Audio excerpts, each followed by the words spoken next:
Perang Iran melawan Israel masih memanas. Sejumlah serangan dilakukan untuk melumpuhkan markas intelijen hingga markas pembuatan senjata baik Iran maupun Israel. Di lain pihak, Presiden Amerika Serikat Donald Trump bahkan mengimbau agar warga negara Iran meninggalkan kota Teheran demi keselamatan.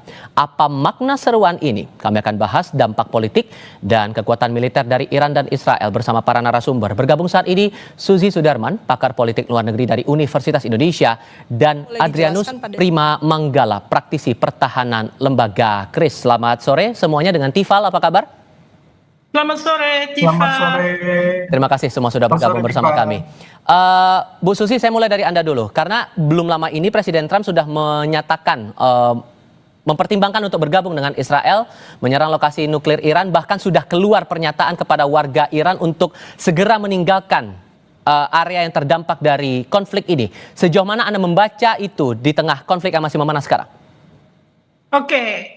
Untuk menentukan kenapa Trump berpandangan demikian, kita harus melihat dalam negeri Amerika sedang bagaimana. Ya, dalam negeri Amerika sedang marah terhadap tindakan-tindakan Donald Trump yang menggabungkan tentara, marinir, dan guardnya itu ke California dan ke negara bagian lainnya.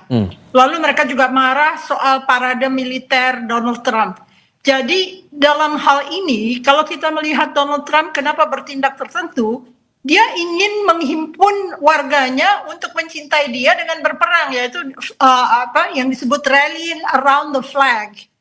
Mereka biasa kalau ada peperangan, rakyat Amerika bersatu di bawah bendera.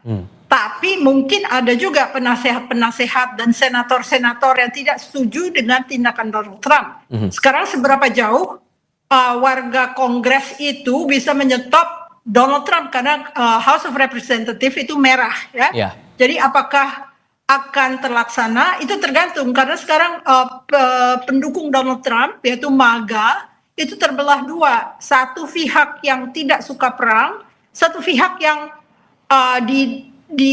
dihimbau oleh orang-orang kanan untuk segera berperang dan menghabisi Iran.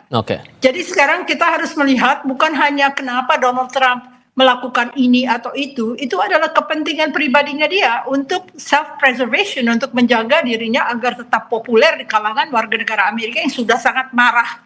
Kalau Anda melihat demo-demo yang banyak sekali di semua negara bagian Amerika Serikat, tentunya akhlak Donald Trump itu tidak bisa diterima dalam logika desensi Amerika, ya. Jadi orang Amerika itu juga ada logikanya sendiri. Jadi kalau misalnya masih terus dihantam oleh ajakan-ajakan yang luar biasa jahatnya, keji sekali, ya, terhadap warganya sendiri keji, terhadap warga imigran keji, lalu bagaimana? Kan akhirnya memang harus ada tindakan yang luar biasa untuk Presiden Amerika.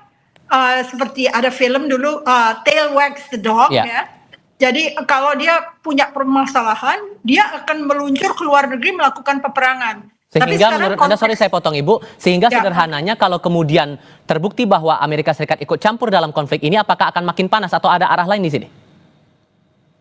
Tentunya ini Armageddon nanti, ya. Kalau Amerika sudah membom cave bombs itu yang akan meluncur ke Fordo, tentunya ada akibatnya. Kita nggak tahu persis, ya, apakah Iran sudah mengembangkan satu senjata nuklir apa tidak. Kalau memang mereka mengembangkan, ditaruh di tempat lain yang tersembunyi, lalu itu diarahkan ke Israel, bahaya juga, karena ini sudah nuclear warfare, ya. Jadi kita harus hati-hati melihat apakah benar Iran belum sempat menciptakan weapons pemusnah massal. Mas Adrian, kalau kemudian AS bergabung untuk mendukung Israel di tengah konflik ini, membaca peta kekuatannya gimana menurut Anda?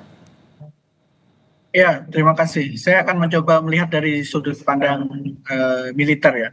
Jadi kalau AS bergabung, sebenarnya ini akan memperkeruh suasana, apalagi tentu saja mungkin yang akan dilakukan oleh Iran jika AS bergabung, dan mereka sudah menyatakan dalam ancamannya adalah mereka akan memblokir Selat Hormuz. Tentu saja implikasinya secara militer maupun ke ekonomi dunia akan panjang sekali, ya. Apalagi sekarang sebenarnya kita harus mengakui Israel itu sudah meraih air supremacy di udara Iran. Mereka sudah pesawatnya sudah bebas. Nah, apalagi nanti kalau ditambah Amerika, memang betul seperti tadi Prof. Susi sampaikan, kalau sampai cave bomb-nya itu mencapai facility nuklir enrichment-nya Iran, itu bisa bahaya gitu.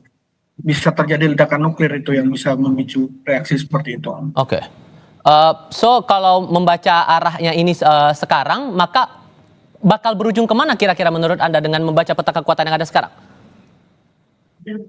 Kalau yang saya lihat sekarang ya, selama Amerika tidak ditarik ke dalam pusaran konflik ini, maka kita akan melihat kita bisa sebut ini perang atrisi, di mana Iran sekarang itu kan sudah sedikit mengurangi serangannya ke Israel, dan mereka sepertinya hanya menggunakan rudal-rudal yang generasi awal. Jadi mereka sepertinya ingin menghabiskan stok rudal penangkisnya Israel, yang tentu saja mereka masih cukup bergantung supply dari luar juga, seperti sistem Patriot maupun sistem terminal high altitude dari US itu. Karena seperti kita ketahui, US itu juga memiliki beberapa situs rudal penangkal udara di Israel gitu. Oke, ditambah lagi Israel kan mengklaim menyerang markas pembuatan senjata Iran, dan Iran klaim juga menyerang markas intelijen Israel. Yang Anda baca dari target sasaran dari kedua negara ini mau dibawa kemana sih sebetulnya? Nah, kalau yang saya lihat, Israel itu cenderung ingin menetralkan ancaman serangan masa depan dari Iran. Maka mereka menyerang fasilitas-fasilitas yang diduga menjadi lokasi pengayaan, lokasi produksi rudal, maupun fasilitas radar dan rudal pertahanan udara Iran. Sedangkan kalau saya lihat, Iran ini kan dari awal sudah bilang, ini serangan balasan. Jadi mereka langsung mencoba mengincar jantungnya Mossad, yang dianggap selama ini tidak tersentuh. Karena memang kita bisa lihat bahwa serangan Israel itu bukan hanya terfokus di Teheran, tapi juga di beberapa fasilitas-fasilitas yang terletak di luar Teheran. Gitu. Oke. Prof. Susi, dengan membaca AS yang mencoba untuk terlibat dalam konflik ini, apakah ada kemungkinan juga bahwa Rusia dan Tiongkok akan ikut terlibat juga di sini? Mengingat kalau kita baca Tiongkok juga punya sumber daya minyak di Iran. Apakah kemungkinan itu bakal terjadi menurut Anda? Tiongkok biasanya tidak akan terlibat kalau dia tidak diserbu ya, biasanya dalam sejarah begitu. Kalau Rusia ada kepentingan yang paling utama bagi dia, yaitu AS bersahabat dengan Rusia dan jangan membantu Ukraine. Sehingga akhirnya Iran sendirian gitu loh. Belum tentu partner-partnernya Rusia dan Cina punya kepentingan yang sama dengan Iran. Padahal Iran itu kalau dilihat dari sejarahnya, dia melakukan defensive strategy, bukan ofensif ya. Jadi defensif pada akhirnya setelah axis of resistance yang dibuat dengan Hamas, dengan Hizbullah dan sebagainya, akhirnya itu sudah takluk ya, dibom di mana-mana, di Lebanon dan di Palestina juga.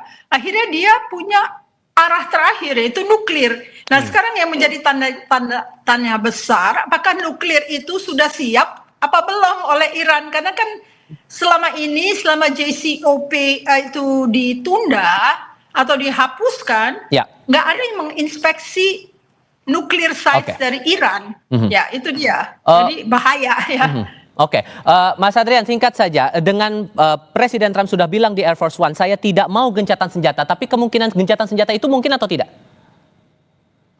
Kalau menurut saya sangat mungkin ya, karena sebenarnya meskipun disampaikan tadi oleh Prof. Susi, ini kan kayak rally for the flag gitu ya. Jadi cuman Trump ini kan orangnya transaksional, jadi siapa yang bisa memenuhi keinginan dia, ego dia, karena dia kan sebenarnya juga pengen tampil sebagai penyelamat gitu.